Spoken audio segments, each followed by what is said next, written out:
आपकी भी कोई लेडी लव, स्वीट हार्ट या बेटर हाफ है? सो ये वीडियो खास आपके लिए आज बना है। कानों में ईयर प्लग लगा लीजिए और थोड़ी देर के लिए अपने आप को बिल्कुल फ्री कर लीजिए। और इस वीडियो में मैं आपको कुछ ऐसी स्पेशल बातें बताने वाली हूँ जो वो आपसे कभी शेयर नहीं करेंगी, यानी कि वो आपसे बोलेंगी नहीं, लेकिन वो चाहती है कि ये सारी चीजें आप उनके लिए करें। तो आइए जानते हैं कैसे करें अपनी लेडी लव को इम्प्रेस। तो सबसे पहला पॉइंट आ रहा है, respect her what ever body types she has, यानी कि वो मोटी है, पतली है, जैसी भी है, आप उनकी रिस्पेक्ट करिए और उनकी बॉडी टाइप पे हर बात पर कमेंट मत करिए। अगर वो कैटरीना नहीं है तो आप भी सलमान नहीं है। सो इस चीज का विशेष ध्यान रखिए कि उनके बॉडी टाइप पे आपको टीका टिप्पणी नहीं करनी है। इसको मसलन मैं ऐसे समझाना चाहूंगी, तो delivery of the child females जो होती हैं वो थोड़ा सा वेट पुट ऑन कर लेती हैं, जो उनके हस्बैंड को बिल्कुल रास नहीं आता और हर समय उनके वेट पर कमेंट करते हैं, जो किसी भी फीमेल को पसंद नहीं आता है। जो एक बार बढ़ गया वो धीरे धीरे कम होता है। दो जानों को अपने अंदर एक साथ कैरी किया था, यानी कि उनका जो वेट पुट ऑन हुआ है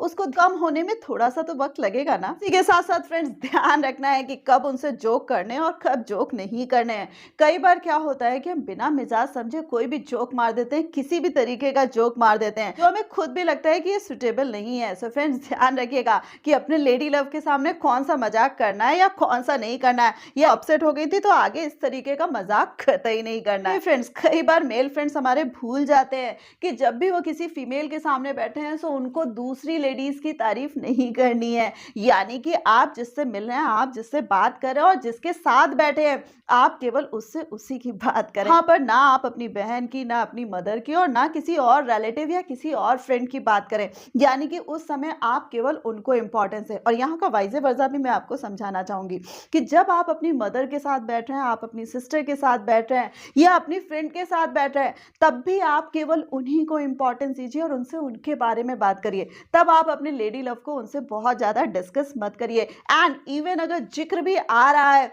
तो आप उसको कम शब्दों में सम अप कर दीजिए। पॉइंट का जस्ट यही है, फीमेल्स को फीमेल्स की तारीफ कभी रास नहीं आती है। इसके साथ साथ फ्रेंड्स हर फीमेल को अच्छा लगता है कि उसके इमोशंस की टेक केयर करी जाए, यानी कि अगर वो कभी अपसेट है तो आप उसको उसी तरीके से टैकल करें। कभी वो बहुत ज्यादा दुखी हो रही है तो आप उसी तरीके से उनको अपना सहारा दें। वो कभी बहुत खुश है तो आप उनकी खुशियों को उनके साथ एंजॉय करें, यानी कि आप उसमें बराबर से पार्टिसिपेट करें। सो फ्रेंड्स ये जो इमोशंस की डीलिंग होती है वैसे तो हर पर्सन के साथ बहुत जरूरी होती है, बट यहाँ पर खास बात हो रही है आपके लेडी लव या आपके बेटर हाफ की। के साथ साथ फ्रेंड्स कई बार वो आपको मैसेज करती हैं जिसका आप रिप्लाई देना भूल जाते हैं, या कई बार आप इग्नोर कर देते हैं, या कई बार आप कॉल भी पिक नहीं करते हैं।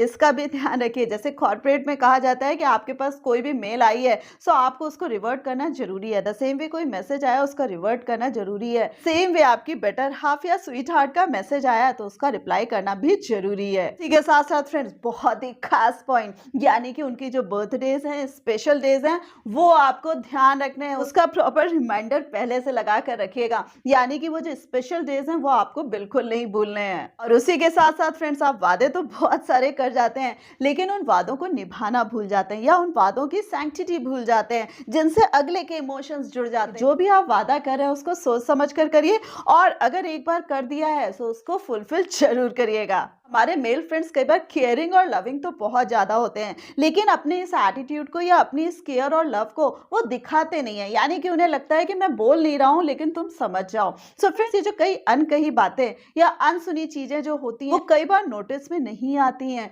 सो फ्रेंड्स आपको ये जो अपना लविंग केयरिंग नेचर है वो रखना भी है और उसी के साथ साथ टाइम टू टाइम दिखाना भी जरूरी है। साथ साथ फ्रेंड्स कई मेरे ऐसे भी मेल फ्रेंड्स हैं जिनको ध्यान नहीं रहता है कि शादी के बाद या किसी फीमेल से अटैच होने के बाद भी उनका जो ये फ्रेंड्स गैंग होता है या ब्रदर सिस्टर गैंग होता है वो उससे नहीं हट पाते हैं, यानी कि कहीं ना कहीं उनका जो लगाव होता है वो अपने ब्रदर सिस्टर से ज्यादा होता है या फ्रेंड से ज्यादा होता है, और वहां पर वो अपनी लेडी लव या अपनी बेटर हाफ की शिरकत नहीं होने देते हैं। सो फ्रेंड्स ये कहीं ना कहीं और लगता है, क्योंकि टाइम तो हम सबके पास लिमिटेड होता है और आपका वो जो इंपॉर्टेंट टाइम है रादर देन आप अपनी मैडम के साथ बिताने के इन सब में बिताते हैं, जो गैंग्स होते हैं आपके इस पर्सन को तवज्जो बिल्कुल नहीं देते हैं। Friends last but not the least, be a best friend of her, यानी कि आपकी जो बेटर हाफ है, आपकी जो स्वीट हार्ट है, उनको कोई भी दिक्कत है, कोई भी तकलीफ है, पहला जो इंसान है वो आप होने चाहिए कि वो आपसे चीजें डिस्कस करना चाहती हैं या आपसे शेयर करना चाहती हैं। उन्हें अपने आसपास के सारे रिश्तों में आपके साथ जो रिश्ता है खास और अनोखा लगना चाहिए